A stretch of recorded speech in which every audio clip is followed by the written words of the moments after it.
రంగు రుచితో ఉంటుంది. ఆచి మిరపపొడి అదరగొట్టే కారం రంగు రుచి. ఇక అటు విశాఖపట్నంలో కూడా నిమజ్జనోత్సవాలు భారీగా జరుగుతూ ఉన్నాయి. అక్కడ కూడా చాలా ప్రశాంతంగా నిమజ్జనోత్సవం ప్రక్రియ కొనసాగుతుంది. గాజువాక నుండి గణనాథుని నిమజ్జన ప్రక్రియకు సంబంధించి పూర్తి అప్డేట్ మా ప్రతినిధి చిరంజీవి లైవ్ లో అందిస్తారు. చిరంజీవి, ప్రస్తుతం అక్కడ ఎటువంటి కోలాహలం నెలకొనుంది, ఎటువంటి నిమజ్జన ప్రక్రియ జరుగుతోంది, ఎలా ఉంది ప్రస్తుతం పరిస్థితి అక్కడ?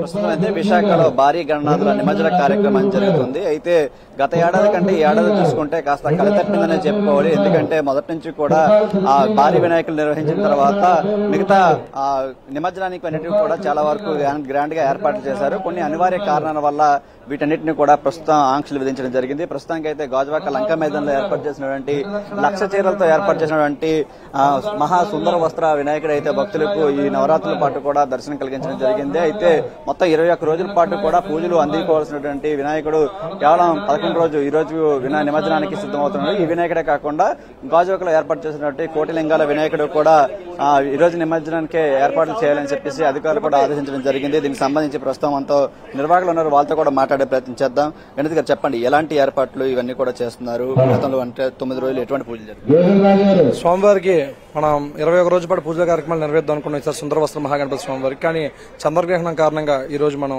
స్వామివారికి నిమజ్జనం చేసి రేపు సంపూర్ణ చంద్రగ్రహణం కారణంగా మా వేద పండితులు వెంకట హరీష్ శర్మ గారు చెప్పిన మేరకు ఈ రోజు స్వామివారికి ఉత్సవ విగ్రహం మరియు నిమజ్జనం కార్యక్రమాలు కూడా ఏర్పాటు చేయడం జరిగిందండి.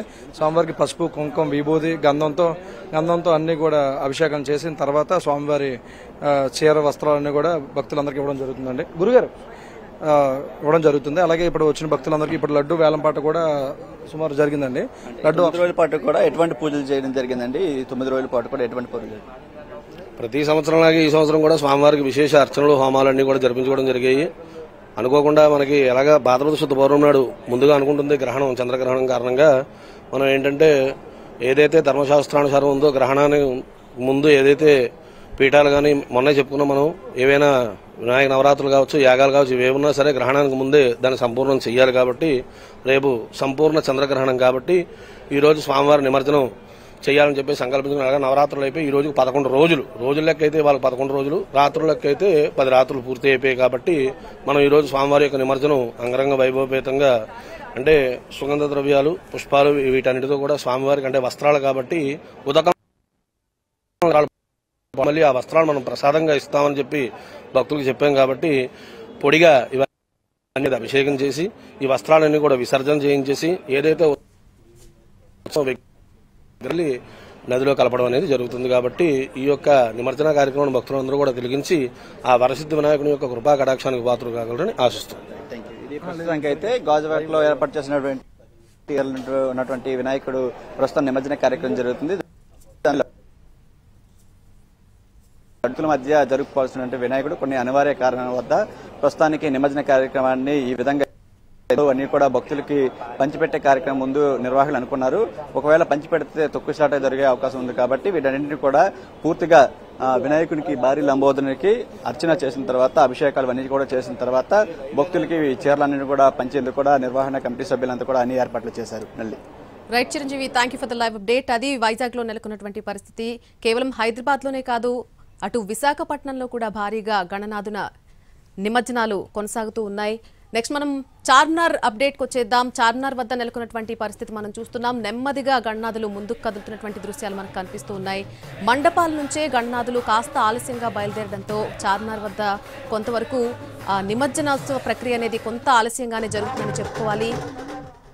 బడా గణనాథుడి నిమజ్జనోత్సవం దాదాపుగా అనుకున్న సమయంలోనే చేసినప్పటికీ కూడా ఆ గణనాథుడు కదిలేంత వరకు మండపం నుంచి మిగిలిన గణనాథులను కదల్చరు. కాబట్టి ఈ గణనాథులంతా కూడా ముందుకు కదలడానికి ఇంకొంత సమయం పడుతుంది. ఈ నిమజ్జనోత్సవ ప్రక్రియకు మరికాస్త సమయం పట్టే అవకాశం కనిపిస్తోంది. ఇటు తెలుగు తల్లి ఫ్లైఓవర్ వద్ద కూడా నెలకొన్నటువంటి పరిస్థితి చూస్తున్నాం. విభిన్న ఆకారాల్లో ఉన్నటువంటి ఆ గణనాథుడు ప్రశాంతంగా గంగమ్మ ఒడికి చేరుకునేందుకు ముందుకు కదులుతున్నటువంటి దృశ్యాలు మనకి ఇటువైపు కనిపిస్తున్నాయి.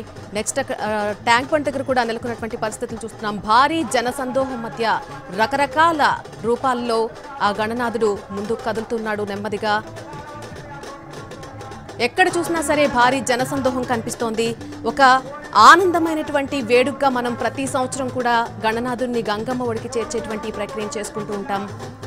9 రోజులు ఆ నవరాత్రులు చాలా భక్తి శ్రద్ధలతో పూజించినటువంటి ఆ మహాగణపతికి బై బై చెప్పేటువంటి టైం ఇది. చాలా వేడుగ్గా మనం చేస్తూ ఉంటాం. ఈసారికి వెళ్ళిరా స్వామి, మళ్లీ సంవత్సరం మా ఇంటికి రా, ఇవే కృపా కటాక్షాలు మా మీద చూపించు, అష్టైశ్వర్యాలను మాకు ప్రసాదించు అంటూ కూడా ప్రార్థిస్తూ బై బై చెప్పేటువంటి టైం వచ్చేసింది. అటు చార్మినార్, ఎంజే మార్కెట్, అలాగే తెలుగు తల్లి ఫ్లైఓవర్, ఇటు ట్యాంక్ బండ్, మొత్తం 4 బాక్సుల్లో కూడా మనం చూస్తూ ఉన్నాం. అక్కడ ఎంత కోలాహలం నెలకొంది అనేది. ఆ గణనాథుణ్ణి గంగమ్మ ఒడికి చేర్చేందుకు భారీగా జనసందోహం చుట్టూ చేరుకొని డప్పులతో అలాగే డాన్సులతో చాలా ఆనంద సందోహాల మధ్య ఆ గణనాథుణ్ణి తరలిస్తూ ఉన్నటువంటి దృశ్యాలు కనిపిస్తున్నాయి.